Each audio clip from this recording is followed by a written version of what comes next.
Баршаңызға сәлем достар, қайырлы күн. Мен сіздермен Құралай. Бүгін мен сіздерге сондай алманың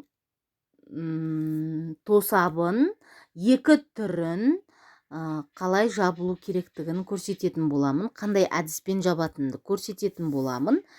Дәмі деген керемет болып шығады. Менің арнама қосылып, менімен бірге осы видеомды тамашалаңыздар соңына дейін.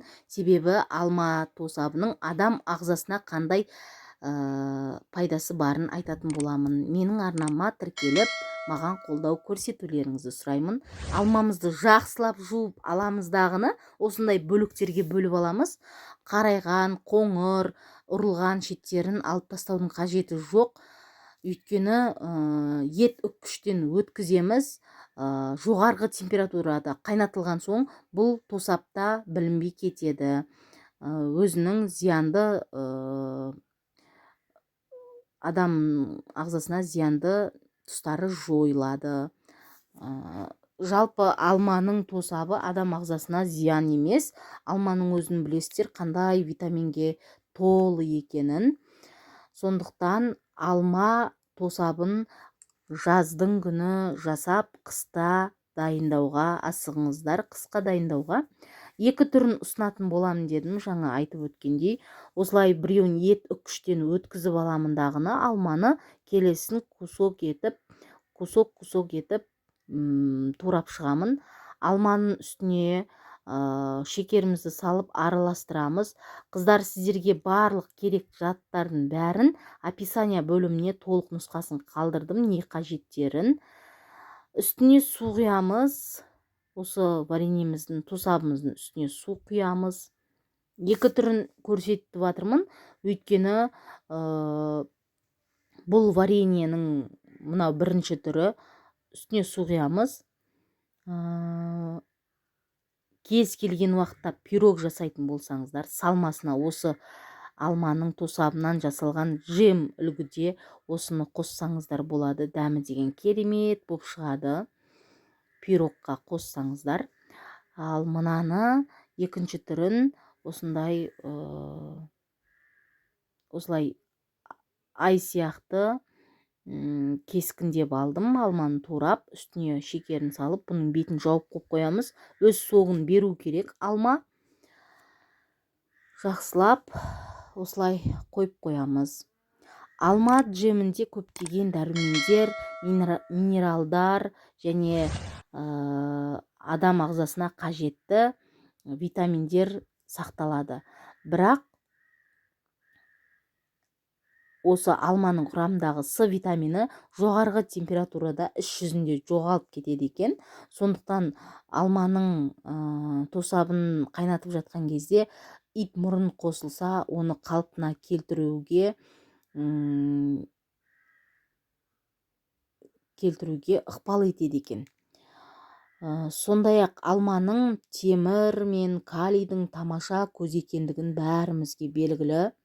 Олар адам ағзасына, жүрекке, тамыр жүйесі ауруларында қабылдауды көп ұсынып жатады бізге. Қазір барлығы алманың пайдасы туралы біледі.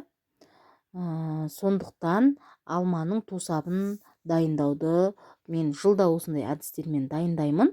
Сіздерге де ұнайды деген ойдамын. Осы екінші түріне осылай қайнатып жатып, 1 грамм лимон қышқылын саламын, 1 грамм ванилин қош иісін саламын. Осылай баяу отта пісіремін, қайнатып, карамельный, өзі прозрачный түске енгенше тосабымды осылай дайындаймын. Мынау келесі екінші тосабым. Бұның астын баяу қойсаңыздар да міндетті түрде қозғап тұруды ұмытпаңыздар. Және эмалированный кастрюльде, осындай терең шұңғыл ыдыста қайнатқан абзал. Осылай қайнатып, баяу отта өз ырғағымен қайнатыңыздар. 15 минут қайнатып, бір өшіремін мен. Сосын тағы суығаннан кейін 15 минут қайнатамын. Сосын өшіріп, бір суытып аламын дағыны. 5 минут бір қайнатып, арғарай банкымды жаба беруге кірісемін. Міне, Дайын болған тосабымыздың түрлері осылай болып шығады. Міне баяу отта әдемі өзінің ырғағымен қайнайды. Міне осындай болып шығады. Шоколадный, сондай әдемі джем қою болып. Міне банкымды мен жуып, жақсылап, тазалап, жуып алып, күннің көзіне қойып қоямын. Күннің көзінің өзі жақсылап маған банкымды стилизировать етіп береді. Сосын өзінің осындай ыстық сиропта банкіге құйылған тосап өз бабымен тұрады. Міне осылай шайқап-шайқап жібереміз, тосап ары қарай сіңу үшін. Осылай кезек-кезегімен құйып, банкілерімізді жаба береміз. Қыстың қамын жазда ойла деген бекерден бекер айтпаған дана қазағымыз. Мінекей осылай тосаптарымыз дайын болды. Жерге алма түсіп, пісіп, түсіп жатыр, теріп алып, осылай жинап, қанша банкі шығады, солай жаба беруге болады. Ыстық нанға майды жағып жіберіп, қыстың күні бетіне осындай жазда әзірлеген тосабымызды жағып жесек, шай ішсек, дәмі деген керемет болып шығады. Жаздың күні талда пісіп тұрған жұпар иісті алма мұрынды жарғандай елестейді десем де болады. Өйткені дәмі деген, иісі деген керемет болып шығады. Жасап көріңіздер, сіздерге де ұнайды деген ойдамын. Жалпы тосап неше түрлі жеміс жидектерден жасалады. Көкөністерден, неше түрлі гүлдерді қант қосып қайнату арқылы алынатын десерттің түрі. Яғни тек қана алманы ғана қайнатып жаба беруге болмайды. Өйткені өздеріңіздің ойларыңыздағы еш қорықпастан корица қосыңыздар, неше түрлі көкөністерді қосып жабуға болады.